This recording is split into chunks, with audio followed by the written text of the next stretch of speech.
Hello students, let's continue with Civil Procedure Code lecture 37. So far we have completed this Rule 65 of Order 21. Order 21 deals with execution of decrees and orders. So today we will begin with Rule 66 of Order 21. Rule 66. Proclamation of sales by public auction. Where any property is ordered to be sold by public auction in execution of a decree, the court shall cause a proclamation of the intended sale to be made in the language of such court. பொது ஏல விற்பனைகளின் அறிவிப்பு. ஒரு தீர்ப்பாணையின் நிறைவேற்றுகைக்காக பொது ஏலத்தின் மூலம் சொத்து விற்கப்படுவதற்கு கட்டளையிடப்படுகிற போது நீதிமன்றம் செய்ய கருதப்பட்ட விற்பனையை பற்றி அத்தகைய நீதிமன்றத்தின் மொழியில் ஒரு அறிவிப்பை செய்தல் வேண்டும். ஸோ இப்போ வந்துட்டு அட்டாச்மெண்ட் பண்ணிட்டாங்க. அட்டாச்மெண்ட்டுக்கு அப்புறம் அப்ளிகேஷன் அவங்களுக்கு டிகிரி ஹோல்டர் சப்மிட் பண்ணிட்டாங்கன்னு வச்சுக்கோங்க. ஓகேவா? Only after application execution will be done இல்லையா? ஸோ எக்ஸிக்யூட் பண்ணுங்க அப்படின்னு சொல்லிட்டு அப்ளிகேஷன் பண்ணிட்டாங்க, ஃபைல் பண்ணிட்டாங்க. ஸோ அதுக்கப்புறம் அந்த அப்ளிகேஷன் மேல ஆர்டர் பண்ணிட்டு பப்ளிக் ஆப்ஷன் கொண்டு வருவாங்க அந்த சேல. ஓகே, இப்போ பப்ளிக் ஆப்ஷன் பண்ண போறாங்க அப்படின்னு சொல்லிட்டு ஒரு முடிவு வந்துடுச்சு அப்படின்னா, டிசைட் பண்ணிட்டாங்க அப்படின்னா, so that particular property is intended to sale அப்படின்னு சொல்லிட்டு கோர்ட் லாங்குவேஜ். இப்போ வந்து கோர்ட் லாங்குவேஜ் அப்படின்னு சொல்லிட்டு ஏன் சொல்றாங்க அப்படின்னு பாத்தீங்கன்னா, இப்போ லோவர் கோர்ட்ஸ்ல எல்லாம் தமிழ்ல கூட அதாவது என்ன ரீஜனல் லாங்குவேஜோ அந்த ரீஜனல் லாங்குவேஜ் ஃபாலோ பண்றாங்க அப்படின்னா அந்த ரீஜனல் லாங்குவேஜ்ல அந்த பப்ளிகேஷன் இருக்கும். அப்படி இல்லை, இப்போ வந்து ஹைகோர்ட்லாம் பாத்தீங்கன்னா ரீஜனல் லாங்குவேஜ்லயும் இருக்கும், இங்கிலீஷ்லயும் இருக்கும். ஓகேவா? என்ன அபிஷியல் கோர்ட் லாங்குவேஜா யூஸ் பண்றாங்க அப்படின்னா இங்கிலீஷ் யூஸ் பண்றாங்க. ஸோ இங்கிலீஷ்ல இருக்கும். ஓகேவா?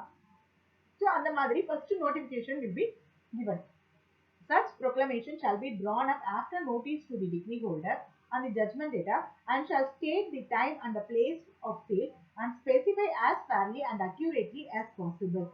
அத்தகைய அறிவிப்பானது தீர்ப்பானை பெற்றவருக்கும் தீர்ப்பு கடனாளிக்கும் தெரிவிக்கப்பட்ட பின்னர் வரையப்படுதல் வேண்டும் மற்றும் விற்பனை நேரத்தையும் இடத்தையும் உரைத்தல் வேண்டும். ஸோ இங்க பப்ளிக் ஆப்ஷன் பண்ண போறோம் அப்படின்ற இந்த ப்ரொக்ளமேஷன் பண்றாங்க பாத்தீங்களா, அதை வந்துட்டு முன்னாடியே டிகிரி ஹோல்டருக்கும் ஜட்மெண்ட் டேட்டாக்கும் நோட்டீஸ் கொடுத்துரும். இந்த தேதியில இந்த பிளேஸ்ல வந்துட்டு we are going to sell this property அப்படின்னு சொல்லிட்டு அவங்களுக்கு ப்ராப்பரா என்னென்ன டீடைல்ஸோ எல்லா பர்டிகுலர்ஸுமே வந்துட்டு இன்ஃபார்ம் பண்ணிடணும், நோட்டிஃபை பண்ணிடணும். The property to be sold or where a part of the property would be sufficient to satisfy the decree, such part, the revenue assessed upon the estate or part of the estate where the property to be sold is an interest in an estate or in part of an estate paying revenue to the government, any encumbrance to which the property is liable. மற்றதை வந்து நான் அடுத்து சொல்றேன்.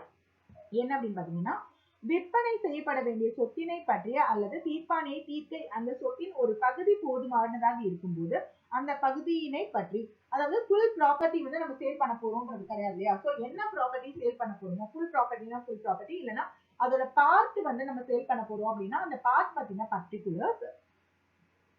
விற்பனை செய்யப்பட வேண்டிய சொத்தானது அரசாங்கத்துக்கு தீர்வை செலுத்தப்பட்ட வருகிற ஒரு நில சொத்தில் உள்ள அல்லது ஒரு நில சொத்தின் பகுதியில் உள்ள பற்றுரிமையாக இருக்கும் போது அந்த நில சொத்திற்கு அல்லது நில சொத்தின் பாகத்திற்கு விதிக்கப்பட்ட தீர்வை பற்றி. ஸோ அது வந்துட்டு டாக்ஸ் பே பண்ணிட்டு இருக்க லேண்ட் அப்படின்னா அது சம்பந்தமான டாக்ஸ், ரெவென்யூ, அது தொடர்பான particular. Any encumbrance to which the property is liable, எந்த வில்லங்கத்திற்கு சொத்து உள்ளாகி இருக்கிறதோ அந்த வில்லங்கம் எதின்படி. சப்போஸ் அது அந்த ப்ராப்பர்ட்டில ஏதாவது ஒரு என்கம்பரன்ஸ் கிரியேட் ஆயிருக்கு, ஏதாவது ஆல்ரெடி ஒரு செட்டில்மெண்ட் டீட் இருக்கா, இல்லைன்னா வந்துட்டு ஜாயிண்ட் ஃபேமிலி ப்ராப்பர்ட்டின்னு ஏதாவது பார்ட்டிஷன் பண்ணாம இருக்கு, ஸோ இந்த மாதிரி ஏதாவது ஒரு இஷ்யூஸ் இருந்தது அப்படின்னா அந்த இஷ்யூ பத்தின பர்டிகுலர்ஸையும் கொடுக்கணும். The amount for the recovery of which the sale is ordered, எந்த தொகையை வசூலிப்பதற்காக விற்பனைக்கான கட்டளையிடப்பட்டதோ அந்த தொகையை பற்றி, அதாவது என்ன அமௌண்ட், டிகிரியோட அமௌண்ட் இருக்கு பாத்தீங்களா, எந்த அமௌண்ட்டுக்காக இந்த ப்ராப்பர்ட்டி அட்டாச் பண்ணி சேல் பண்ணாங்களோ அந்த பர்டிகுலர் அமௌண்ட் என்ன அப்படின்றத நம்ம நோட்டிஃபை பண்ணணும். Every other thing which the court considers material for a purchaser to know in order to judge of the nature and value of the property. சொத்தின் தன்மையையும் பெருமானத்தையும் தீர்மானிக்கும் பொருட்டு வாங்குனருக்கு தெரிவது முக்கியம் என நீதிமன்றம் கருதுகிற வேறு விடயம் ஒவ்வொன்றையும் பற்றி கூடுமான வரையில் நேர்மையாகவும் துல்லியமாகவும் குறித்துரைத்தல் வேண்டும்.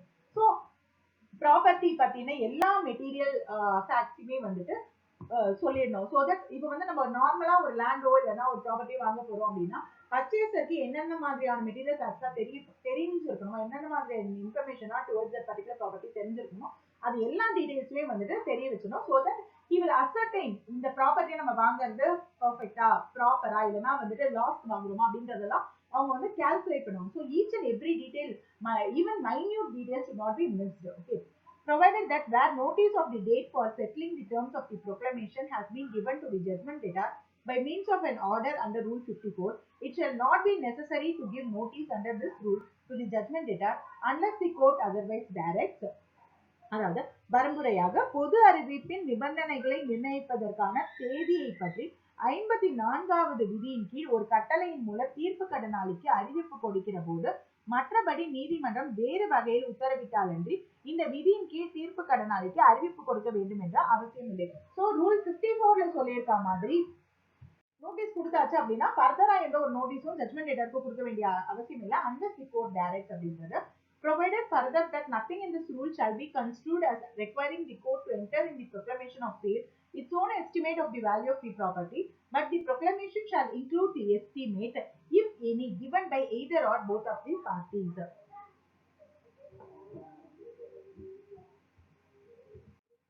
மேலும் வரம்புரையாக இந்த விதியில் உள்ள எதுவும் சொத்தின் பெருமானத்தை பற்றிய தன் சொந்த மதிப்பீட்டை விற்பனை பதிவு செய்யும்படி நீதிமன்றத்தை வேண்டுவதாக பொருள் கொள்ளுதல் கூடாது. ஆனால் அந்த அறிவிப்பு ஒரு தரப்பினரில் இரு தரப்பினரில் எவர் ஒருவராலும் அல்லது இரு தரப்பினர்களாலும் கொடுக்கப்பட்ட மதிப்பீடு ஏதேனும் இருப்பின் அதனை கொண்டிருத்தல் வேண்டும். சப்போஸ் ரெண்டு டிகிரி ஹோல்டர் ஜட்மெண்ட் டேட்டர்லாம் இருக்காங்க இல்லையா, அவங்களோட சைட்ல இருந்து ஏதாவது வேல்யூவேஷன் எஸ்டிமேஷன் கொடுக்குறாங்க அப்படின்னா அதையும் வந்துட்டு கன்சிடர் பண்ண முடியும். Every application for an order for sale under this rule shall be accompanied by a statement signed and verified in the manner hereinbefore prescribed for the signing and verification of pleadings and containing, so far as they are known to or can be ascertained by the person making the verification, the matters required by subrule 2 to be specified in the proclamation. இந்த விதியின்படி விற்பனைக்கான ஒரு கட்டளைக்காக செய்யப்படும் விண்ணப்பம் ஒவ்வொன்றுடனும் இதற்கு முன் இதில் வாதுரைகளில் கையொப்பம் இடுவதற்கும் அவற்றுக்கு உறுதிமொழி அளிப்பதற்கும் விதிக்கப்பட்ட முறையில் கையொப்பம் இடப்பட்ட உறுதிமொழி அளிக்கப்பட்டுள்ளதும் பொது அறிவிப்பில் குறித்துரைக்கப்பட வேண்டும் என்ற 2வது உள்விதியால் வலியுறுத்தப்படுகிற விடயங்கள் உறுதிமொழி அளிக்கும் நபருக்கு தெரிந்திருக்கிற அளவுக்கு அல்லது அவர் விசாரித்து அறியக்கூடிய அளவுக்கு அடங்கியதுமான ஒரு உரையை தாக்கல் செய்தல் வேண்டும். சேல்கான ஆர்டர் கேட்கும் போது என்னென்ன விஷயம்லாம் மெட்டீரியல் ஃபேக்ட்ஸ்லாம் வந்து சப்ரூல் 2 படி தெரியப்படுத்தணும்னு சொல்றோமோ அது எல்லாத்தையுமே வந்துட்டு தெரியப்படுத்தணும், எல்லாத்தையுமே அட்டாச் பண்ணியிருக்கணும் அந்த அப்ளிகேஷன் கூட அப்படின்னு சொல்லிட்டு சொல்றாங்க. For the purpose of ascertaining the matters to be specified in the proclamation, the court may summon any person whom it thinks necessary to summon and may examine him in respect to any such matters and require him to produce any document in his possession or power relating thereto. பொது அறிவிப்பில் குறித்துரைக்கப்பட வேண்டிய விடயங்களை விசாரித்தலின் பொருட்டு நீதிமன்றம் அது அழைப்பாணையை விட அவசியம் என கருதும் நபர் எவருக்கும் அழைப்பாணை அனுப்பலாம் மற்றும் அவரை அத்தகைய விடயங்கள் எவற்றை பொறுத்தும் விசாரிக்கலாம் மற்றும் அவர் கைவசத்தில் அல்லது ஆளுகையில் இருக்கிற அது சம்பந்தமான ஆவணம் எதையும் ஒப்படைக்குமாறு வலியுறுத்தலாம்.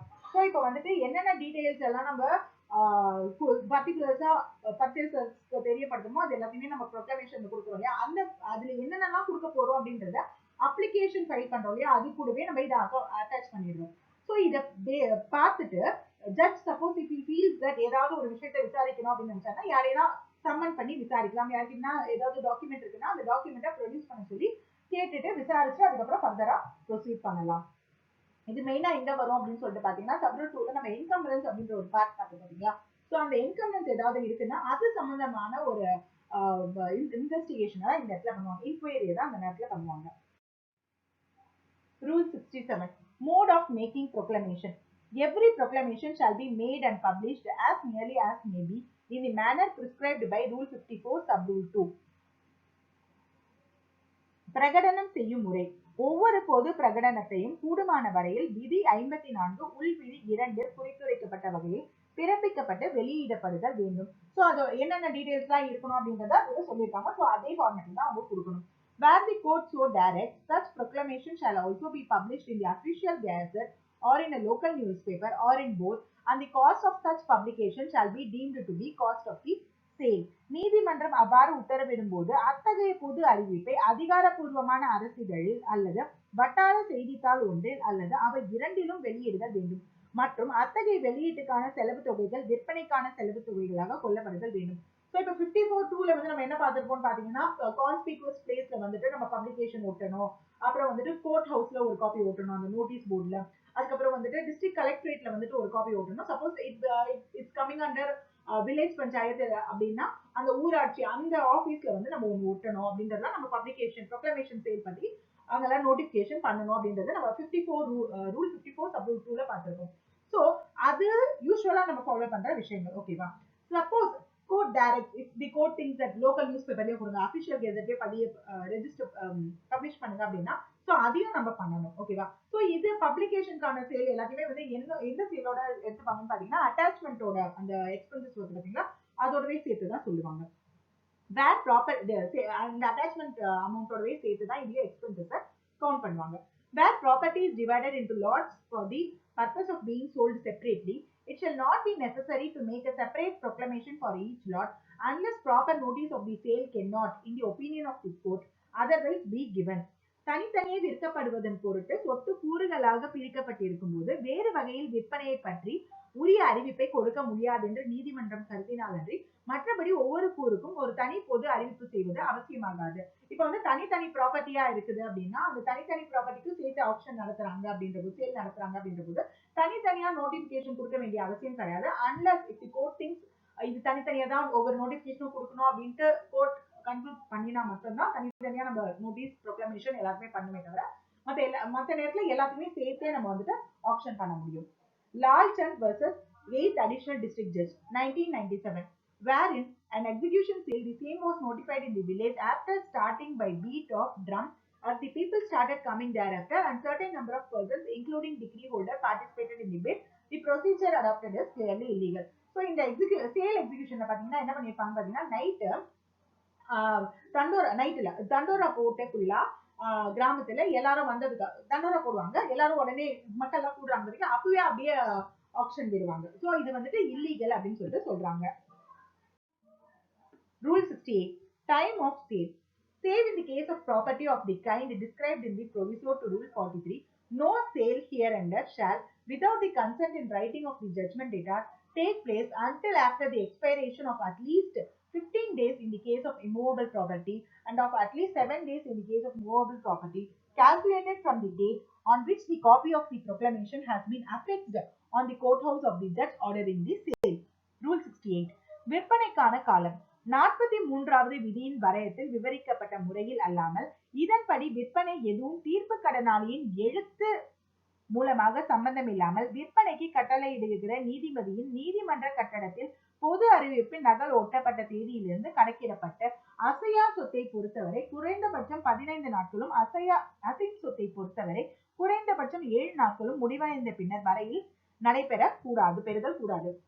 ஸோ இப்போ வந்து ப்ரொக்ளமேஷன் பண்ணினதுக்கு அப்புறம் அந்த நோட்டிபிகேஷன் கொடுக்குறாங்க அப்படின்னா கொடுத்ததுக்கு அப்புறம் there should be considerable time. ஓகேவா? எவ்வளவு நாள் அப்படின்னு சொல்லிட்டு பார்த்தோம் அப்படின்னா இம்மூவபிள் ப்ராப்பர்ட்டியா இருந்தா 7 டேஸ்க்கு டைம் இருக்கணும், இம்மூவபிள் ப்ராப்பர்ட்டியா இருந்தா 15 டேஸ்க்கு டைம் இருக்கணும். இந்த 7 டேஸ் 15 டேஸ்ன்றது எந்த டேட்ல இருந்து பாத்தீங்கன்னா எந்த டேட்ல அந்த நோட்டீஸ் எல்லாம் ஃபிக்ஸ் பண்றாங்களோ அந்த டேட்ல இருந்து 7 டேஸ் 15 டேஸ் வரைக்கும் டைம். சப்போஸ் ஜட்மெண்ட் டேட்டர் வந்துட்டு கன்சர்ன் கொடுக்குறாங்க ரிட்டர்ன்ல தேவையில்லை இந்த மாதிரி அப்படின்னு சொல்லிட்டு இந்த டைம் தேவையில்லை உடனடியா விட்டுக்கோங்க அப்படின்னு சொல்லி சொல்றாங்கன்னா அந்த நேரத்துல இவ்வளவு டைம் கேப் கொடுக்க வேண்டிய அவசியம் கிடையாது. தாசூர் மிர்சாமால் vs Balchand Surana 1970 case. A sale held before the expiry of the period mentioned in the rule is only an irregularity which if not objected to before the sale will not enable the court to set aside the sale. So இங்க வந்து பாத்தீங்கன்னா ஒரு சேலுக்கான notification கொடுக்குறாங்க, but அந்த time period அந்த 7 days 15 days இருக்கு பாத்தீங்களா அந்த டைம் பீரியட் முடியறதுக்கு முன்னாடியே சேல் பண்ணிடுறாங்க. இட்ஸ் ஜஸ்ட் அன் irregularity அப்படின்னு சொல்றாங்க. அதை வந்துட்டு கோர்ட்ல அப்ஜெக்ஷனா ரைஸ் பண்ணல அப்படின்னா அந்த காரணத்துக்காக irregularity அப்படின்ற ஒரு காரணத்துக்காக அந்த சேல் வந்து செட் அசைட் பண்ணணும் அப்படின்ற அவசியம் கிடையாது அப்படின்னு சொல்லிட்டு சொல்றாங்க. Rule 69. Adjournment or stoppage of sale. The court may, in its discretion, adjourn any sale hereunder through a specified day and hour, and the officer conducting any such sale may, in his discretion, adjourn the sale, recording his reasons for such adjournment, provided that where the sale is made in or within the presence of the courthouse, no such adjournment shall be made without the leave of the court. விற்பனையை ஒத்தி போடுதல் அல்லது நிறுத்திவிடுதல். இதன்படியான விற்பனை எதையும் நீதிமன்றம் தன் விருப்பப்படி ஒரு நாளையும் நேரத்தையும் குறிப்பிட்டு ஒத்திவைக்கலாம் மற்றும் அத்தகைய விற்பனை எதையும் நடத்தும் அலுவலர் தம் விருப்பப்படி அந்த விற்பனையை ஒத்திவைப்புக்கான தமது காரணங்களை பதிவு செய்து கொண்டு அந்த விற்பனையை ஒத்திவைக்கலாம். சோ இப்ப வந்துட்டு ஏதாவது ஒரு ரீசன்ஸ் இருக்குது அப்படின்னா the court in its discretional use பண்ணி அவங்க வந்து அந்த போஸ்ட்போன் பண்றதோ இல்லைன்னா அட்ஜர்ன்மெண்ட் பண்றதோ பண்ணலாம். அதே நேரத்துல சப்போஸ் அந்த ஆபீசர் வந்து அந்த சேல் கண்டக்ட் பண்றாங்கன்னா ஏதாவது ஒரு ப்ராப்பர் ரீசன் இருக்கு அப்படின்ற பட்சத்துல அந்த அட்ஜர்ன்மெண்ட்டை ரீசன்ஸ் ரெக்கார்ட் பண்ணிட்டு அவர் அட்ஜர்ன் பண்ணலாம். ஸோ அதை போஸ்ட்போன் பண்ணலாம் சேல். ஓகேவா? சப்போஸ் அது கோர்ட் ஹவுஸோட பெர்மிஷனோட நடக்கிற ஒரு சேல் அப்படின்னா அவங்களோட டைரக்ட் கண்காணிப்பில் நடக்கிற ஒரு சேல் அப்படின்ற பட்சத்துல கோர்ட்டோட பெர்மிஷன் வாங்கிட்டு தான் அந்த அட்ஜர்ன்மெண்ட்டை பண்ண முடியும். Okay. Where a sale is adjourned under Sub-Rule 1 for a longer period than 30 days, a fresh proclamation under Rule 67 shall be made unless the judgment debtor consents to waive it. அதாவது இப்ப வந்துட்டு ஒரு சேல தள்ளி வைக்கிறாங்க பாத்தீங்களா, அந்த தள்ளி வைக்கிறது ஒரு 30 நாட்களுக்கு மேல போயிடுது அப்படின்னா சோ ரூல் 67 படி ஃப்ரெஷ்ஷா திருப்பி ஒரு ப்ரொக்ளமேஷன் கொடுக்கணும். கொடுத்துட்டு தான் அந்த சேலை திருப்பி கண்டக்ட் பண்ண முடியும். அண்ட் சப்போஸ் ஜட்மெண்ட் டேட்டர் வந்து அதுக்கு வேண்டாம், நீங்க அந்த மாதிரி திருப்பி ஃப்ரெஷ் நோட்டிபிகேஷன் கொடுக்க தேவையில்லை அப்படின்னு சொல்லிட்டாங்கன்னா அந்த நேரத்துல நம்ம கொடுக்க வேண்டிய அவசியம் கிடையாது. விற்பனையானது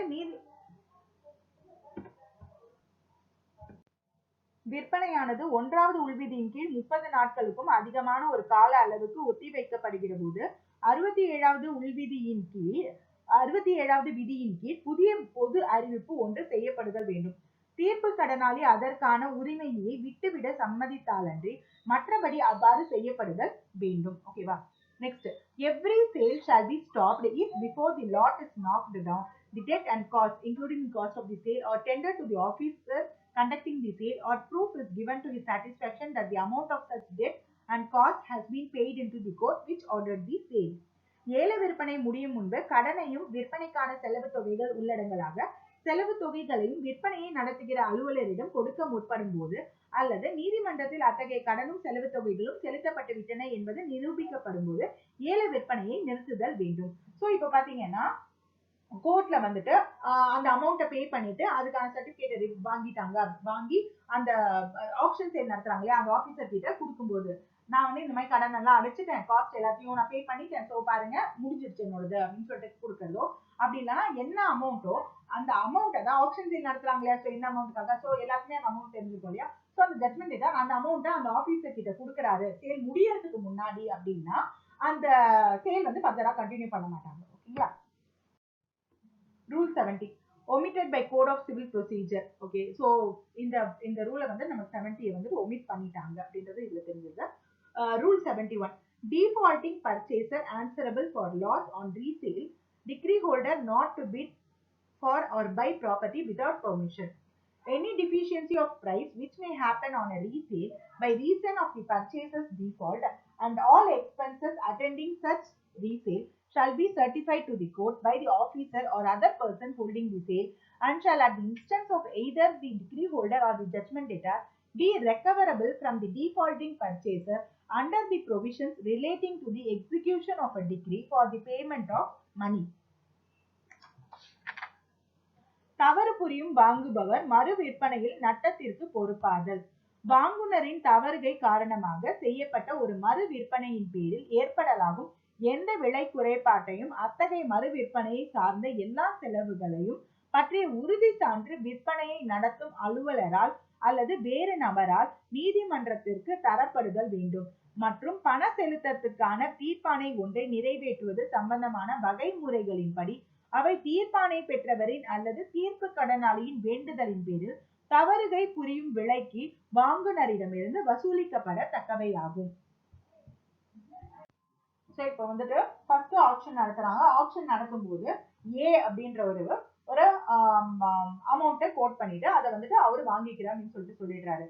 லேட்டர் என்ன ஆகுதுன்னா அவரால் அந்த அமௌண்ட்டை ரெடி பண்ண முடியல. So with that particular date he was not able to buy that property. ஓகேவா? ஸோ இங்க இவர் என்ன ஆயிடுறாருன்னு பாத்தீங்கன்னா டிஃபால்ட்டிங் பர்ச்சேசர் அப்படின்னு சொல்லிட்டு ஆயிடுறாரு. ஓகே, ஸோ இப்போ என்ன பண்ணுவாங்க அப்படின்னா திருப்பியும் செகண்ட் ஆப்ஷன் நடத்துவாங்க. ஓகே, செகண்ட் ஆப்ஷன் நடத்தும் போது இப்போ ஃபர்ஸ்ட் வந்து இப்போ ஒரு 1 lakh rupees ஃபார் எக்ஸாம்பிள் தான் நான் சொல்லிட்டேன். 1 lakh rupeesக்கு ஃபர்ஸ்ட் டைம் இவர் வந்து ஆப்ஷன் எடுத்திருக்காரு. அந்த ஏ அப்படின்றவர் ஆப்ஷன் எடுத்திருக்காரு இல்லையா. அந்த ப்ராப்பர்ட்டியோட ஒர்த் வந்து பாத்தீங்கன்னா இப்போ 95,000க்கு வந்துட்டு விற்கப்பட வேண்டியது ஆப்ஷன் கம்ப்ளீட் பண்றதுக்காக, அந்த செட்டில்மெண்ட் அந்த அட்டாச்மெண்ட் எக்ஸிக்யூட் பண்றதுக்காக இவர் வந்து 1 lakh rupees எடுத்திருக்காரு. ஃபைன். இப்போ நெக்ஸ்ட் வந்து பாத்தீங்கன்னா செகண்ட் சேல் போது என்ன ஆகுது அப்படின்னு பாத்தீங்கன்னா 80,000 rupees ஆகுது அப்படின்னா 80,000 வரைக்கும் தான் பிட் போகுது அப்படின்னா கோர்ட்டுக்கு ஒவ்வொரு வாட்டியும் என்ன ஆகுது, என்ன ஸ்டேட்டஸ் அப்படின்றத நம்ம வந்துட்டு நோட்டிஃபை பண்ணணும். ஒவ்வொரு ஸ்டேட்டஸையும் நம்ம வந்து கோர்ட்டுக்கு இன்டிமேட் பண்ணிட்டே இருப்போம். ஸோ இப்போ வந்து ஜட்மெண்ட் டேட்டா கேட்டாலோ இல்லைன்னா டிகிரி ஹோல்டர் கேட்டாலோ அந்த அமௌண்ட் வந்துட்டு பேலன்ஸ் இருக்கு பாத்தீங்களா, அதை அந்த டிஃபால்டிங் பர்ச்சேசர் கிட்ட இருந்து நம்ம கலெக்ட் பண்ணிக்க முடியும். ஏன்னா அவர்னாலதான் அந்த லாஸ் ஏற்பட்டிருக்கு இல்லையா. சப்போஸ் செகண்ட் சேல் நடத்துறதுக்கான செலவுகள் எக்ஸ்பென்சஸ் இருக்கு பாத்தீங்களா, அது கூட அந்த டிஃபால்டிங் பர்ச்சேசர் கிட்ட இருந்து நம்ம கலெக்ட் பண்ண முடியும். Rule 72. Where decree holder purchases, amount of decree may be taken as payment. No holder of a decree in execution of which property is sold shall, without the express permission of the court, bid for or purchase the property. தீர்ப்பானை பெற்றவர் அனுமதியின்றி சொத்தினை ஏலம் கேட்டலோ சொத்தினை விலைக்கு வாங்குதலோ கூடாது. எந்த தீர்ப்பானையின் நிறைவேற்றுகைக்காக சொத்து விற்கப்படுகிறதோ அது வெளிப்படையான அனுமதியின்றி அந்த சொத்தினை ஏலம் கேட்கவோ அல்லது வாங்குதலோ கூடாது. தீர்ப்பானை பெற்றவர் வாங்குகிற போது தீர்ப்பானை தொகையை செலுத்தமாக எடுத்துக் கொள்ளலாம். சோ இப்ப வந்து டிகிரி ஹோல்டர் இருக்கிறார் இல்லையா, அவரோட அமௌண்ட்டை செட்டில் பண்றதுக்காக தான் இந்த ப்ராப்பர்ட்டியை சேல் பண்றாங்க, ஆப்ஷன் கொண்டு வராங்க இல்லைங்களா. சோ இப்ப கோர்ட்டோட பெர்மிஷன் இருந்தா மட்டும்தான், அதாவது express permission, okay, express permission இருந்தா மட்டும்தான் அவர் அந்த பிட்ல பார்ட்டிசிபேட் பண்றது, ஏலத்துல பார்ட்டிசிபேட் பண்ணவோ இல்ல அந்த ப்ராப்பர்ட்டியை வாங்கவோ முடியும். சப்போஸ் அந்த கோர்ட்டோட பெர்மிஷன் இருந்து அந்த ப்ராப்பர்ட்டியை இவர் வந்து பிட் வின் பண்ணிருக்காரு அப்படின்னா அந்த அவருக்கு கிடைக்க வேண்டிய தொகை அந்த ப்ராப்பர்ட்டிக்கு அவர் பே பண்ணதா ஆகும். ஸோ மீதி ஏதாவது எக்ஸ்ட்ரா இப்போ வந்துட்டு 75,000க்கு இவர் வந்துட்டு என்டைட்டில் அப்படின்ற போது அந்த ப்ராப்பர்ட்டி 80,000 இல்லைன்னா 90,000க்கு பிட் வின் பண்ணது வேல்யூவா வருது அப்படின்ற போது ஃபைனல் வேல்யூவா வருதுன்னா 75,000 rupees இவரோட செட்டில்மெண்டா எடுத்து விட்டுட்டு மீதி 15,000 rupees அவர் பே பண்ணிட்டு அந்த ப்ராப்பர்ட்டி எடுக்கலாம். Okay. Where a decree holder purchases with such permission, the purchase money and the amount due on the decree may, subject to the provisions of section 73, be set off against one another, and the court executing the decree shall enter up satisfaction of the decree in whole or in part accordingly. தீர்ப்பானை பெற்றவர் வாங்கும் போது தீர்ப்பானை தொகை செலுத்தப்பட்டதாக எடுத்துக் கொள்ளப்படும். தீர்ப்பானை பெற்றவர் அத்தகைய அனுமதியுடன் வாங்குகிற விடத்து கொள்விலை தொகையும் தீர்ப்பானையின் பேரில் கொடுக்கப்பட வேண்டிய தொகையும் 73வது பிரிவின் வரைமுறைகளுக்கு உட்பட்டு ஒன்றுக்கொன்று எதிர்கட்டு செய்யப்படலாம் மற்றும் தீர்ப்பானையை நிறைவேற்றும் நீதிமன்றம் அதன்படியே முழுமையாகவோ பகுதியாகவோ தீர்ப்பானை நிறைவேற்றப்பட்டதென பதிவு செய்தல் வேண்டும். சோ இப்ப நான் வந்துட்டு முன்னாடியே சொன்ன மாதிரி தான் டிகிரி ஹோல்டர் பெர்மிஷன் வாங்கிட்டாரு, பெர்மிஷன் வாங்கிட்டு அந்த ப்ராப்பர்ட்டியை பர்ச்சேஸ் பண்றாரு. ஓகேவா. நம்ம ஆல்ரெடி செட் ஆஃப் அப்படின்ற ஒரு கான்செப்டை நம்ம வந்து ஆர்டர் 8ல நம்ம படிச்சிருக்கோம் இல்லையா, ரிட்டன் ஸ்டேட்மெண்ட்ல படிக்கும்போது. ஸோ அதே தான் இங்கேயும். இப்ப நான் முன்னாடி சொன்ன அதே எக்ஸாம்பிள் அப்படிதான். என்ன அமௌண்ட்டுக்கு இவர் வந்து அந்த ப்ராப்பர்ட்டியை பிட் பண்றாரோ அந்த அமௌண்ட்ல இருந்து இவருக்கு கிடைக்க வேண்டிய அமௌண்ட்டை மைனஸ் பண்ணிடுவாங்க. ஓகேவா. செட் ஆஃப் பண்ணிட்டு மீதி என்ன அமௌண்ட் இருக்கோ அதை மட்டும் தான் அவர் பே பண்ண வேண்டியதா வரும் கோர்ட்டுக்கு. ஓகேவா. So that amount will be given back to the judgment டேட்டா இல்லையா. மற்ற காஸ்ட் எல்லாத்தையும் வந்து ரெடியூஸ் பண்ணிட்டு, அதாவது ஆப்ஷன் பண்ணினது, அப்புறம் வந்துட்டு சேல்ஸ்க்கான ப்ரொக்ளமேஷன், ஸோ அந்த அமௌண்ட் எல்லாத்தையும் மைனஸ் பண்ணிட்டு மீதி என்ன அமௌண்ட் இருக்கோ ரிமைனிங் அதை வந்து ஜட்மெண்ட் டேட்டா கிட்ட கொடுத்துருவாங்க. கோர்ட் என்ன பண்ணுவாங்கன்னு பாத்தீங்கன்னா, கோர்ட் வந்து இது ஃபைனலா முடிஞ்சு போச்சு, இந்த டிகிரியை வந்துட்டு எக்ஸிக்யூட் பண்ணிட்டோம், இந்த ப்ராப்பர்ட்டி வந்து ப்ராப்பரா சேல் பண்ணிட்டோம் அப்படின்னு சொல்லிட்டு சாட்டிஸ்பாக்சன் ஆஃப் தி டிகிரி அப்படின்னு சொல்லிட்டு ரெக்கார்ட் பண்ணிடுவாங்க. தி டிகிரி ஹேஸ் பீன் சாட்டிஸ்ஃபைட் அப்படின்னு சொல்லிட்டு ரெக்கார்ட் பண்ணிடுவாங்க. இது வந்து பார்ட்டாவும் இருக்கலாம், ஃபுல்லாவும் இருக்கலாம். ஸோ அது என்ன எஃபெக்டிவ் பண்ணியிருக்காங்க அந்த ஆப்ஷனும் அந்த செட்டில்மெண்ட்டும் அது தொடர்ந்து அந்த ஃபுல் டீடைல்ஸையும் வந்துட்டு ரெக்கார்ட் பண்ணிடுவாங்க. Where a decree holder purchases by himself or through another person without such permission, the court may, if it thinks fit, on the application of the judgment debtor or any other person whose interests are affected by the sale, by order, set aside the sale and the cost of such application and order and any deficiency of price which may happen on the resale, and all expenses attending it shall be paid by the decree holder. அத்தகைய அனுமதியின்றி தீர்ப்பானை பெற்றவர் ஒருவர் தாமே அல்லது வேறு நபர் மூலமாக விலைக்கு வாங்கினால் நீதிமன்றம் அது தக்கதென கருதினால் தீர்ப்பு கடனாளியின் விண்ணப்பத்தின் பேரில் அல்லது விற்பனையினால் பாதிக்கப்பட்ட நபரின் விண்ணப்பத்தின் பேரில் அந்த விற்பனையை ரத்து செய்யலாம். மேலும் அத்தகைய விண்ணப்பத்துக்கும் கட்டளைக்குமான செலவு தொகைகளும் மறு விற்பனையின் பேரில் ஏற்படலாகும் எந்த விலை குறைபாடும் அதனை சார்ந்த எல்லா செலவுகளும் தீர்ப்பானை பெற்றவரால் செலுத்தப்படுதல் வேண்டும். சோ இங்க பாத்தீங்கன்னா ரெண்டு கான்செப்ட் வருது இந்த சப் ரூல் 3A. ஃபர்ஸ்ட் வந்து பாத்தீங்கன்னா செட் அசைட், செகண்ட் பாத்தீங்கன்னா ரீசேல் டிஃபிஷியன்சி அப்படின்றது. ஓகே, சோ இங்க ஃபர்ஸ்ட் டிகிரி ஹோல்டரோ இல்லைன்னா அவர் பினாமி பேர்லயோ ஓகேவா வாங்கிடுறாங்க. அந்த கோர்ட்டோட பெர்மிஷன் வாங்கிட்டு தான் டிகிரி ஹோல்டர் வாங்கணும் இல்லையா? சோ கோர்ட்டோட பெர்மிஷன் இல்லாம டிகிரி ஹோல்டரோ இல்லைன்னா அவரோட தெரிஞ்சவங்களோ அந்த ப்ராப்பர்ட்டியை வாங்கிடுறாங்க. ஓகே, இது வந்து ஜட்மெண்ட் டேட்டாருக்கு தெரியுது. ஜட்மெண்ட் டேட்டா கோர்ட்ல அப்ளை பண்றாரு. இந்த மாதிரி வந்துட்டு பெர்மிஷன் இல்லாம வாங்கிட்டாங்க அப்படின்னு சொல்லும் போது if the court thinks that okay இவங்க வந்து ஏதோ ஒரு ஃப்ராடுலண்டாவோ இல்லைன்னா வந்துட்டு ஜட்மெண்ட் ஏதாவது டிசீவ் பண்றதுக்காகவோ ஏதோ ஒரு விஷயத்துல இந்த ப்ராப்பர்ட்டியை வாங்கி இருக்கிறாங்க அப்படின்றது கோர்ட் கன்வின்ஸ் ஆகுறாங்க ஜட்மெண்ட் டேட்டாவோட அப்ளிகேஷன்ல அப்படின்னா on genuine reason the court can set aside the order, set aside the sale. ஓகேவா? இந்த டிகிரி ஹோல்டரோ இல்லைன்னா அவங்க தெரிஞ்சவங்களோ அந்த ப்ராப்பர்ட்டியை வாங்கியிருக்காங்க பாத்தீங்களா, அந்த சேல்ல வந்துட்டு செட் அசைட் பண்ணிட முடியும். First thing. ஓகேவா? நெக்ஸ்ட் கான்செப்ட் பாத்தீங்கன்னா இப்ப இந்த சேல் வந்து செட் அசைட் ஆயிடுச்சு இல்லையா? இப்ப டிஃபால்ட்டிங் பர்ச்சேசருக்கு என்ன ஒரு கான்செப்ட் நம்ம பார்த்தோம், அவரால் பணம் பே பண்ண முடியலன்னா திருப்பி ரீசேல் அப்படின்றது நடக்கும், செகண்ட் ஆப்ஷன் நடக்கும். அப்போ வந்துட்டு என்ன டிஃபிஷியன்சி அமௌண்ட் இருக்கோ அதை இவங்க பே பண்ற மாதிரி ஆகும் இல்லையா? சோ அதே மாதிரிதான் இந்த ரீசேல் போது என்ன ஆகுதுன்னு பாத்தீங்கன்னா அந்த அமௌண்ட்டை விட கம்மி அமௌண்ட்டுக்கு கோட் ஆகுது, அந்த ப்ராப்பர்ட்டி ஆப்ஷன்ல சேல் ஆகுது அப்படின்னா அந்த டிஃபிஷியன்சி அமௌண்ட் பாத்தீங்கன்னா அதை இந்த டிகிரி ஹோல்டரோ இல்லைன்னா டிகிரி ஹோல்டருக்கு தெரிஞ்சவங்களோ அதை ஃபர்ஸ்ட் ஆப்ஷன்ல எடுத்தாங்க பாத்தீங்களா, அந்த எக்ஸ்பென்சஸ் செகண்ட் ரீசேலுக்கான எக்ஸ்பென்சஸ் எல்லாத்தையுமே வந்து அவங்க வந்து பேர் பண்ணணும். ஓகே, சோ இதுதான் ரெண்டு கான்செப்ட். ஃபர்ஸ்ட் வந்துட்டு அந்த மாதிரி டிகிரி ஹோல்டர் பெர்மிஷன் இல்லாம வாங்கிட்டாங்க அப்படின்னா see in all the cases the sale won't be set aside.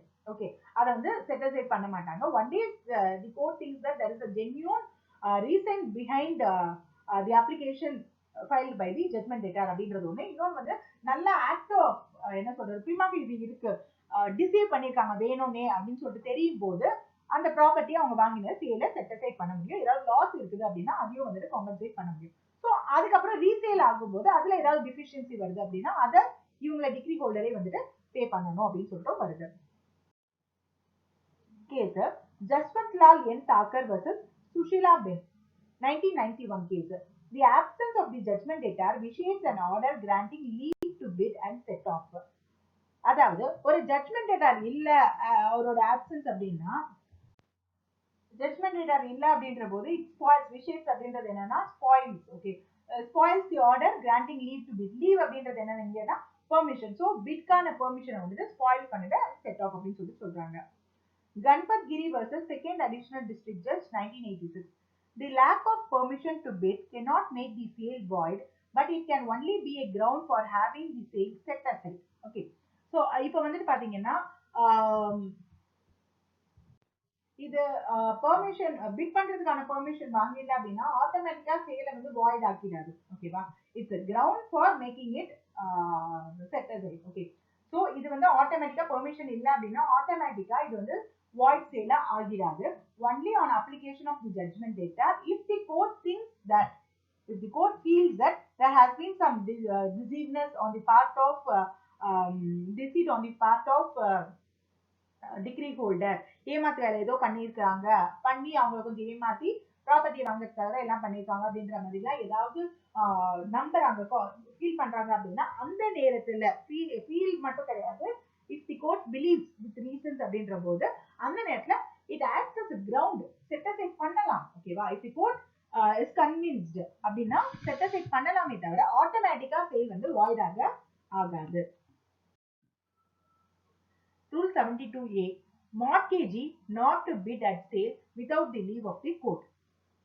Notwithstanding anything contained in Rule 72, a mortgagee of immovable property shall not bid for or purchase property sold in execution of a decree on the mortgage unless the court grants him leave to bid for or purchase the property.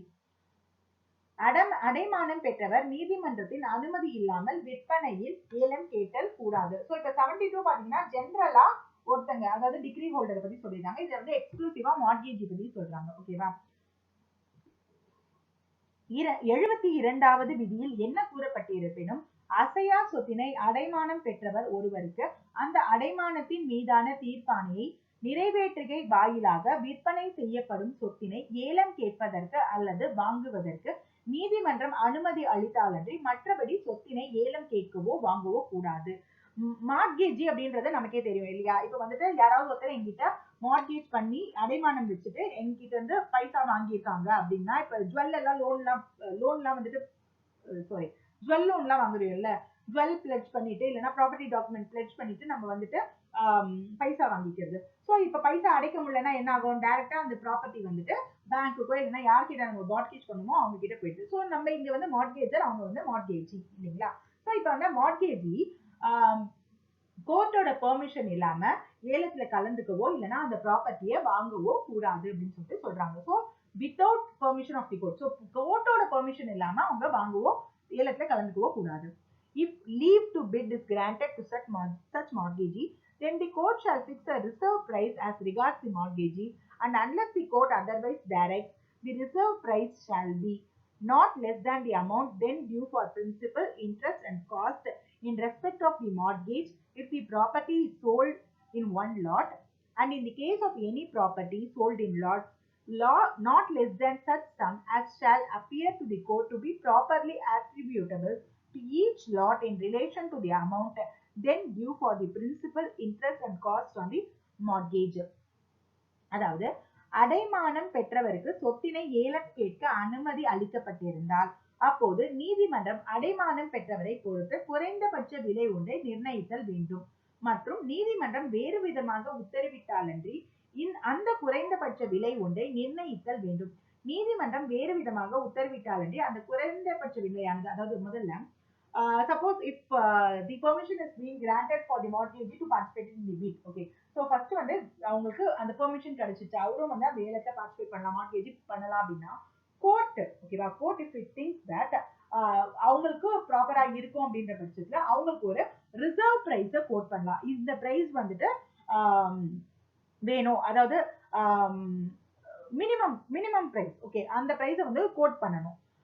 இவங்களுக்கு அந்த மார்ட்கேஜி சம்பந்தமா மட்டுமே வந்துட்டு fix பண்றாங்க. அந்த mortgage வேற எதுவும் further orders இல்லாத போது அந்த ரிசர்வ் பிரைஸ் அப்படின்றது எப்படி இருக்கணும் அப்படின்னு பாத்தீங்கன்னா, சொத்து மொத்தமாக விற்பனை செய்யப்படுகிறது என்றால் அடைமானத்தை பொறுத்து அசல், வட்டி, செலவு தொகைகள் ஆகியவற்றுக்கான கொடுக்கப்பட வேண்டிய தொகைக்கு குறையாமலும், அதாவது ஃபுல் பிரின்சிபல், இன்ட்ரெஸ்ட், அப்புறம் வந்துட்டு சார்ஜஸ் இருக்கு பாத்தீங்களா, அது எல்லாத்தையும் கம்பைன் பண்ணி கிளப் பண்ணி வர அமௌண்ட்டுக்கு கம்மியா இல்லாம இருக்கணும் அந்த ரிசர்வ் பிரைஸ் அப்படின்றது.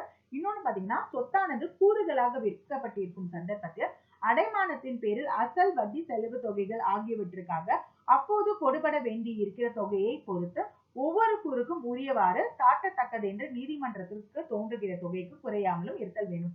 சப்போஸ் லாட்ஸ்ல பார்ட்டா விற்கிறாங்க ப்ராப்பர்ட்டி அப்படின்னா, நிறைய ப்ராப்பர்ட்டிஸ் விற்கிறாங்க அப்படின்னா அந்த நேரத்துல டோட்டல் வேல்யூ என்னவோ, ஓகேவா, total value this mortgage is entitled to இருக்கு இல்லையா, அந்த டிகிரி அமௌண்ட், ஸோ அந்த அமௌண்ட், பிரின்சிபல், இன்ட்ரெஸ்ட், காஸ்ட், இப்போ இந்த ஆப்ஷன் கொண்டு வராங்கன்னா அதோட எக்ஸ்பென்சஸ் எல்லாத்தையும் சேர்த்துட்டு என்ன அமௌண்ட் வருதோ அதை எந்தெந்த ப்ராப்பர்ட்டிக்கு எவ்வளோ எலிஜிபிளோ அதை ஸ்பிளிட் பண்ணி கோர்ட்டு ரிசர்வ் பிரைஸா நியமிப்பாங்க, ஓகேவா, செட் பண்ணுவாங்க. Sub-rule 3. In other respects, the provisions of sub-rules 2 and 3 of Rule 72 shall apply in relation to purchase by the decree holder under that rule. மற்ற அம்சங்களில் தீர்ப்பானை பெற்றவர் 72வது விதியின்படி விலைக்கு வாங்குதல் சம்பந்தமாக அந்த விதியின் 2, 3வது உள்விதிகளின் வகைமுறைகள் இயங்குதல் வேண்டும். ஸோ இப்போ வந்துட்டு இது ரெண்டுமே வந்து 72A அமெண்ட்மெண்ட்ல நம்ம பார்த்துருக்கோம். மற்ற ரூல்ஸ் வந்து பாத்தீங்கன்னா சப்ரூல் 2, சப்ரூல் 3 ஆஃப் 72ல என்னென்ன சொல்லியிருக்காங்களோ அதே வந்துட்டு இந்த 72A, அதாவது மார்ட்கேஜிக்கும் பொருந்தும் அப்படின்னு சொல்றாங்க. அதாவது செட் ஆஃப் பத்தி சொல்லியிருக்காங்க பாத்தீங்களா, சோ அது அப்புறம் வந்து பெர்மிஷன் இல்லாம வாங்கிட்டாங்க அப்படின்னா அந்த சேல செட்டசைட் பண்றாங்கல்ல, சோ அது அந்த ரெண்டு சப் ரூல்ஸ்மே வந்து 72ல இருக்கிற ரெண்டு சப் ரூல்ஸ்மே வந்துட்டு இந்த 72A, அதாவது மார்ட்கேஜிக்கும் பொருந்தும் அப்படின்னு சொல்லிட்டு சொல்றாங்க. Rule 73. Restriction on bidding or purchase by officers. No officer or other person having any duty to perform in connection with any sale shall either directly or indirectly bid for, acquire or attempt to acquire any interest in the property sold. அலுவலர்கள் ஏலம் கேட்பதற்கு அல்லது வாங்குவதற்கு தடை. விற்பனை எதன் தொடர்பாகவும் கடமை எதையும் பதிய வேண்டியவராக உள்ள அலுவலர் அல்லது வேறு நபர் எவரும் விற்கப்படுகிற சொத்தில் பற்றுரிமை எதையும் நேரடியாகவோ அல்லது மறைமுகமாகவோ ஏலம் கேட்டலோ ஈட்ட முயற்சி செய்தலோ கூடாது. அதாவது என்னன்னு பாத்தீங்கன்னா, இப்ப வந்துட்டு ஆபீசர்ஸ் இருக்காங்களா, ஆப்ஷனை கண்டக்ட் பண்ற ஆபீசர்ஸ் இருக்காங்க பாத்தீங்களா, அவங்க இல்லைன்னா அந்த ரிலேட்டடா ஒர்க் பண்றவங்க வந்துட்டு யாருமே இந்த பிட்ல பார்ட்டிசிபேட் பண்ணவோ இல்லைன்னா இந்த இந்த ப்ராப்பர்ட்டியை பை பண்ணவோ கூடாது, வாங்கவோ கூடாது. எய்தர் அவங்க டைரக்டாவோ இல்லைன்னா அவங்களுக்கு தொடர்புடையவங்க இருப்பாங்க பாத்தீங்களா, அவங்க மூலியமாவோ வாங்கக்கூடாது.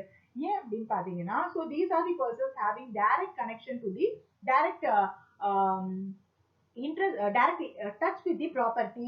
அப்புறம் அதை பத்தி அவங்க எல்லாருக்குமே நல்லா தெரியும். ஸோ இவங்க வந்துட்டு எந்த ஒரு மெத்தடும் யூஸ் பண்ணிட்டு அந்த ப்ராப்பர்ட்டியை அவங்க வாங்கக்கூடாது.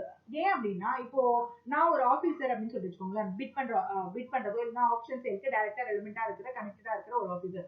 ஸோ நான் என்ன பண்ணுவேன், இந்த ப்ராப்பர்ட்டி வந்துட்டு இவ்வளவு சீப்பா விலைக்கு வருது, இதை வந்துட்டு மற்றவங்களுக்கு ப்ராப்பரா நோட்டிஃபை பண்ணாம நம்ம வந்து மற்றவங்களோட அப்ளிகேஷன்ஸை நம்ம கேன்சல் பண்ணிட்டு நம்ம எடுத்துக்கிட்டோம்னா நமக்கு அமௌண்ட் ஜாஸ்தியா வரும் அப்படின்ற மாதிரிலாம் செய்ய முடியும் இல்லையா. 50 lakh ப்ராப்பர்ட்டியை நம்ம வந்துட்டு 40 lakhs நம்மளால வாங்க முடியும், இல்லைன்னா 41 lakhs நம்ம வாங்க முடியும் அப்படின்னா what will do, will try to get that property. So அந்த மாதிரி நேரங்கள்ல இது வந்துட்டு மற்றவங்க அப்படின்றத விட இந்த ஆபீசர்ஸ்க்கு நிறைய ஆப்பர்ச்சுனிட்டிஸ் இருக்கு. அந்த காரணத்தினாலதான் இந்த மாதிரி ஒரு this will directly be a huge cost, heavy loss to the judgment data. So அந்த மாதிரி பண்ணக்கூடாது அப்படின்றதுக்காக தான் இந்த ஒரு ஸ்பெசிபிக்கா ரூல் 73 வச்சிருக்காங்க. Rule 74, sale of agricultural produce. Where the property to be sold is agricultural produce, the sale shall be held if such produce is a growing crop on or near the land on which such crop has grown, or if such produce has been cut or gathered at or near the threshing floor or place for treading out grain or the like, or fodder stack on or in which it is deposited, provided that the court may direct the sale to be held at the nearest place of public resort if it is of the opinion that the produce is thereby likely to sell to greater advantage. விவசாய விளைபொருளின் விற்பனை. விற்பனை செய்ய வேண்டிய சொத்து விவசாய விளைபொருளாக இருக்கும்போது, அதாவது graph அதுல வர அந்த ப்ராடக்ட்ஸ் இருக்கு பாத்தீங்கன்னா, அதை வந்துட்டு ஆப்ஷன்ல கொண்டு வராங்கன்னா அதை எப்படி பண்ண முடியும் அப்படின்றத ப்ரொசீஜர் தான். அது எங்க பண்ணுவாங்க அப்படின்னு பாத்தீங்கன்னா, விளையும் பயிராக இருந்தால் அத்தகைய பயிர் விளைந்திருக்கிற நிலத்தில் அல்லது அதற்கு அதாவது வளர்ந்திருக்கிற கிராப்ஸ் அப்படின்னும் போது கல்டிவேட்டட் கிராப்ஸ் பிளான்ஸ் அப்படின்னா, ஸோ அந்த எந்த இடத்துல வந்து அந்த க்ரோன் கிராப்ஸ் இருக்கோ ஸோ அந்த இடத்துல நடத்த முடியும், அதாவது சைட்ல நடத்த முடியும் அப்படின்றதுதான். அத்தகைய விளைபொருள் அறுவடை செய்யப்பட்டிருந்தால் அல்லது சேகரிக்கப்பட்டிருந்தால் போரடிக்கும் களத்தில் அல்லது மிதித்து தானியத்தை பிரிக்கும் இடம் அல்லது அதை போன்ற இடத்தில் அல்லது போட்டு வைக்கப்பட்டிருக்கின்ற வைக்கோல் போரில் அல்லது அதனுள் அல்லது அதன் கருகில் நடத்தப்படுதல் வேண்டும். ஸோ இப்போ வந்து அந்த கிராப்ஸ் எல்லாத்தையும் ஹார்வெஸ்ட் பண்ணிட்டாங்க, இந்த பீட் பண்ற இடத்துலயோ இல்லைன்னா வந்து போர் அடிப்பாங்க பாத்தீங்களா அந்த இடத்துலயோ இல்லைன்னா ஸ்டாக் பண்ணி வச்சிருப்பாங்க இல்லையா அந்த இடத்துல, ஸோ எந்த இடத்துல அந்த ப்ராடக்ட் இருக்கோ அந்த இடத்துல நம்ம வந்து ஆப்ஷன் சேல் நடத்த முடியும். வரம்புரையாக, நீதிமன்றம் மிக்க அருகில் உள்ள பொதுமக்கள் கூடுகிற இடத்தில் விற்பனை நடத்தப்பட வேண்டும் என்று கட்டளையிடலாம். அதனால் விளைபொருளானது அநேகமாக இன்னும் நல்ல விலைக்கு விற்கப்படக்கூடும் என்று அது கருதுமானால் அது அவ்வாறு கட்டளையிடலாம். சப்போஸ் ஏதாவது ஒரு பப்ளிக் பிளேஸ், மார்க்கெட்டோ இல்லைன்னா கோர்ட்டுக்கு பக்கத்துல ஏதாவது ஒரு இடமா கூட இருக்கலாம், பப்ளிக் ரிசோர்ஸ் நிறைய மக்கள் வரக்கூடிய இடத்துல அது ஆப்ஷன் பண்றது மூலியமா என்ன ஆகும் அப்படின்னா நிறைய அமௌண்ட்டுக்கு அந்த ப்ராடக்ட் சேல் ஆகும். ஸோ வந்து அட்வான்டேஜஸ் தான் அப்படின்ற பட்சத்துல லேண்டு கிட்டயோ இல்லைன்னா வந்துட்டு அந்த ஸ்டாக் வச்சிருக்காங்களே அந்த இடத்துலயோ நடத்தாம ஒரு பப்ளிக் பிளேஸ்ல நடத்துறதுக்கான ஆர்டரை கோர்ட் பாஸ் பண்ணலாம். Subrule 2, where on the produce being put up for sale, a fair price in the estimation of the person holding the sale is not offered for it, and the owner of the produce or a person authorized to act in his behalf applies to have the sale postponed till the next day, or if a market is held at the place of sale the next market day, the sale shall be postponed accordingly and shall be then completed, whatever price may be offered for the produce. விளைபொருள் விற்பனைக்கு வைக்கப்பட்டு விற்பனையை நடத்தும் நபரின் மதிப்பீட்டில் அதற்கு ஒரு நியாயமான விலை நிர்ணயம் செய்யப்படாது இருக்கும் போது, அதாவது ப்ராப்பர்ட்டி அந்த ப்ராடக்ட் வந்து சேல்க்கு கொண்டு வந்துட்டாங்க, யார் வந்து அதை எக்ஸிக்யூட் பண்றாங்களோ அவங்க வந்து ப்ராப்பரா எஸ்டிமேஷன் வந்து அதுல வைக்கல அப்படின்ற போதோ, இல்லைன்னா விளைபொருளின் சொந்தக்காரர் அல்லது அவர் சார்பாக செயல்பட அதிகாரம் அளிக்கப்பட்ட நபர் ஒருவர் விற்பனையை அடுத்த நாள் வரை அல்லது விற்பனை செய்யும் இடத்து ஒரு சந்தை நடப்பதாக இருந்தால் அடுத்த சந்தை நாள் வரை ஒத்தி போட வேண்டும் என்று விண்ணப்பித்திருக்கிற போது அப்போது விற்பனையை ஒத்தி போடுதல் வேண்டும். அதன் பிறகும் அந்த விளை பொருளுக்கு கொடுக்க நிர்ணயம் செய்யலாகும் விலை எதுவாயினும் விற்பனை முடிக்கப்படுதல் வேண்டும். சோ இப்ப வந்துட்டு அந்த இடத்துல இன்னைக்கு சேல் பண்ண போறாங்க அப்படின்னா அந்த இடத்துல ஒரு மார்க்கெட் பிளேஸ் இருக்கு, அந்த மார்க்கெட் இன்னைக்கு நடக்குது அப்படின்னா அப்ப இன்னொரு ஒரு மார்க்கெட் டேல நம்ம இதை சேல் பண்ணலாம். சோ தட் நல்ல அமௌண்ட்டுக்கு அது வந்து விற்பனை ஆகும் அப்படின்றத சேல் ஆகும் அப்படின்றத இப் அந்த person who is selling the product அவங்க வந்து நினைக்கிறாங்க அப்படின்னா அதை மாற்ற முடியும். ஸோ இப்போ நெக்ஸ்ட் டேக்கு அவங்க அதை நெக்ஸ்ட் மார்க்கெட் டேக்கு வந்து அவங்க சொல்றாங்க அப்படின்னா அந்த நெக்ஸ்ட் மார்க்கெட் டேல இருந்து திருப்பி போஸ்ட்போன் பண்ண முடியாது. ஸோ என்ன அமௌண்ட்டோ அந்த அமௌண்ட்டுக்கு வந்து ஃபிக்ஸ் பண்ணி அந்த ஆப்ஷனை முடிச்சிருவாங்க அப்படின்றது தான் சொல்றாங்க. Rule 75. Special provisions relating to growing crop. Where the property is to be sold is a growing crop and the crop from its nature admits of being stored but has not yet been stored, the day of the sale shall be so fixed as to admit of its being made ready for storing before the arrival of such day, and the sale shall not be held until the crop has been cut or gathered and is ready for storing. அதாவது விளையும் பயிர்கள் சம்பந்தமான சிறப்பு வகைகள். உள்விதி 1. விற்கப்பட வேண்டிய சொத்தானது விளையும் பயிராக இருந்து அது சேமித்து வைக்கப்படக்கூடிய தன்மையுடனும் இருந்தும் அதனை மேலும் சேமித்து வைத்திராத போது விற்கப்படுவதற்கான நாளை அத்தகைய நாள் வரும் முன்னரே சேமிப்பதற்காக அதை தயார் செய்து வைக்கக்கூடியவாறு நிர்ணயித்தல் வேண்டும். மேலும் பயிர் அறுவடை செய்யப்பட்டிருந்த அல்லது சேகரிக்கப்பட்டிருந்த சேமிப்பதற்காக தயாராகும் வரையில் விற்பனை நடத்தப்படுதல் கூடாது. ஸோ இப்போ வந்துட்டு ஒரு டேட் ஃபிக்ஸ் பண்றாங்க, அந்த கிராப் வந்து க்ரோயிங் கிராப்பா இருக்கு, அது வந்துட்டு ஹார்வெஸ்ட் பண்ணதுக்கு அப்புறம் அதை ஸ்டோர் பண்ணி வைக்கணும் அப்படின்னா ஸோ ஸ்டோர் பண்றதுக்கான எல்லா ஒரு அரேஞ்ச்மெண்ட்ஸுமே பண்ணியிருக்கணும். என்னைக்கு வந்து சேல் அதுக்கேற்ற மாதிரி தான் வந்துட்டு அரேஞ்ச்மெண்ட்ஸ் பண்ணணும். ஸோ ப்ராப்பரா ஸ்டோர் பண்றதுக்கு ரெடி ஆனதுக்கு அப்புறம் தான் அந்த சேலை வந்து நம்ம செய்யணும். அந்த சேல் வந்துட்டு எப்படி இருக்கணும்னா சேல் பண்ணி முடிச்சோம்னா அந்த ப்ராடக்ட்டை ப்ராப்பரா ஸ்டோர் பண்றதுக்கான அரேஞ்ச்மெண்ட்ஸ் இருக்கணும் அப்படின்னு சொல்றாங்க. Where the crop from its nature does not admit of being stored, it may be sold before it is cut and gathered, and the purchaser shall be entitled to enter on the land and to do all that is necessary for the purpose of tending and cutting or gathering it. பயிரானது சேமித்து வைக்கக்கூடிய தன்மையுடையதாய் இல்லாமல் இருக்கும்போது அது அறுவடை செய்து சேகரிக்கப்படுவதற்கு முன்பே விற்பனை செய்யப்படலாம். மேலும் விலைக்கு வாங்குனர் அந்த நிலத்தில் இறங்கி அதனை பேணுவதற்காக மற்றும் அறுவடை செய்வதற்காக அல்லது சேகரித்து வைப்பதற்காக அவசியமாகின்றவை எல்லாவற்றையும் செய்ய உரிமையுடையவராவர். ஸோ இப்போ வந்து அந்த கிராப்பை வந்துட்டு ஸ்டோர் பண்ணி வைக்க வேண்டிய அவசியம் இல்லை அப்படின்னா ஸோ ஸ்டாண்டிங் கிராப்பா இருக்கும் போதே அதை வந்துட்டு நம்ம சேல் பண்ணிடலாம். ஸோ அதை யார் வாங்குறாங்களோ அவங்க வந்துட்டு அதை கட் பண்றதுக்கு கேதர் பண்றதுக்கு இல்லைன்னா வந்துட்டு அதுக்கு ஏதாவது தேவையான ஏதாவது ஒரு ஃபெசிலிட்டி அந்த ப்ராடக்ட்டுக்கு ஏதாவது செய்ய வேண்டியது இருக்குன்னா அதை அந்த லேண்ட்ல இறங்கி அவங்க செய்யலாம். So அதுக்கு வந்து that person who is buying the product is entitled to. So far we have seen till order 21, rule 75 of order 21. So remaining rules we'll see it in the next lecture. Thank you.